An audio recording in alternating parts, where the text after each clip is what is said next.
हजुरहरूले दिनुभएको दिन पनि यही पुस 6 गते थियो र आज बिदाईको दिन चाहिँ आजै परेछ संयोगले र यसको लागि मलाई जुन यो 35 वर्षको अवधि यस विद्यालयमा बसे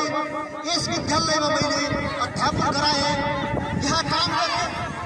यसको लागि मलाई सर्वप्रथम अन्तर हृदयबाट सहयोग र मलाई सदा प्रेरणा दिनुहुने स्वामी कार्तिक माता सुनन्दा नौऋषि यहाँका देवी देवता यहाँका मान्य देवी देवता सबैप्रति र मेरो कुलदेवी माता भगवती पूर्णिमा भगवतीप्रति म सदा कृतज्ञ छु र उहाँलाई कोटि कोटि नमन गर्न चाहन्छु र साथै मेरा अग्रजहरू मलाई यस विद्यालयमा सुरुवात नियुक्ति प्रदान गर्ने अग्रजहरू आदरणीय विद्यालय व्यवस्थापन समितिका अध्यक्ष भीमबहादुर साई जो दिवंगत भइसक्नु भएको छ उहाँप्रति हार्दिक श्रद्धाञ्जलि व्यक्त गर्न चाहन्छु र उहाँको आत्माले चाहिँ शान्ति पाओस् त्यस्तै गरेर मलाई त्यतिखेर नियुक्ति दिनुहुने आदरणीय पूर्व अध्यक्ष बहादुर साईजी जो अहिले भर्खरै मलाई माला लगाएर मैले उहाँलाई सम्मान गरेर जो जानुभयो उहाँप्रति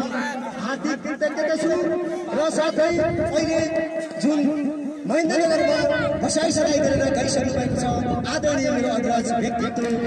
मणिराम गिरिजी उहाँ 3 जना पहिलो पुस्ताका हुनुहुन्थ्यो र उहाँ पहिलो पुस्ताका यहाँका नेता हुनुहुन्थ्यो यहाँको एउटा अगुवा हुनुहुन्थ्यो उहाँ 3 जनाको प्रयासले उहाँ 3 जनाको आग्रहले र उहाँको आशीर्वादले म यहाँ 44 सालमा नियुक्ति भएको थिएँ र त्यसपछि दोस्रो पुस्तामा आउँदै गर्दा मेरो सँगै पढेका आदरणीय व्यक्तित्व सँगै मसँग आउनुभएका मकर बहादुर सिंहज्यू जयलाल साईज्यू त्यसपछि आएर नरेश कुमार साई रामबहादुर साई प्रेमबहादुर साई जयलाल मेरा दाजुभाइ दिदी बहिनी इष्टमित्र सम्पूर्ण सबैलाई म मेरो हृदयदेखि हार्दिक धन्यवाद दिन चाहन्छु र साथै मैले जुन यस विद्यालयमा 2044 साल भाद्र 2 गते यहाँ हजुरहरूले नियुक्ति दिनुभयो 5 का सम्पूर्ण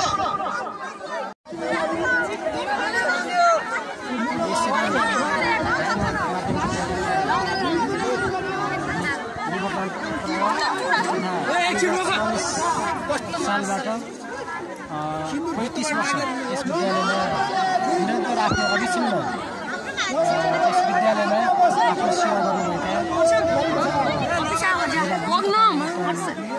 श्री विधायक हुने कार्यक्रममा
मन्तव्य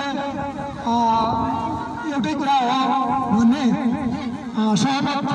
भएको हुनाले हामीले अलि कार्यक्रम छुट्याएका छौँ। यसपछि हाम्रो कार्यक्रम छ विद्यालयको तर्फबाट हाम्रो